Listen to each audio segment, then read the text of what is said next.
کاکە ئەڵێیت ئەیانەوێت دەم کوتم بکەن و بەڵام من هەر بە ئازادی قسەیەکەم هۆکاری ئەمە چییە کە ئەیانەوێت دەم کوتوب بکەن و ئەو ئازادیە چێکە تۆتەوێ قسەی لەسەر بکەیت؟ زۆرینەی کۆمەڵگا کارکتەری کار و کردەوە ڕۆتین و پڕ لە هەڵەکانی ئەم سوا و واقعی لێوان لێو لە گەندەڵی و لەگەڵ یەکتر تەنان خۆشیاندا بە ناوی ئامۆژگاری و بە ناوی زۆرا زۆرەوە دێن قسە دەکەن ئاوامە بە ئاوا بکە.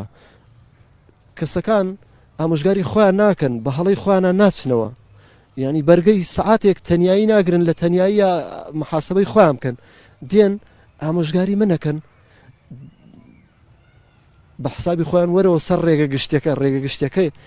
ئەو ڕێگە پڕ هەڵەیەی کە ڕۆتینی دەقیان پێوەگرتووە بووی کردوانە بە کللتورێکی پڕ لە هەڵ ئەو ڕێگە پڕ لە هەڵەیە. منیش ئەو ڕێگەیەم بایکۆت کردووە، یاخی بووم لەو ڕێگەیە، چونکە من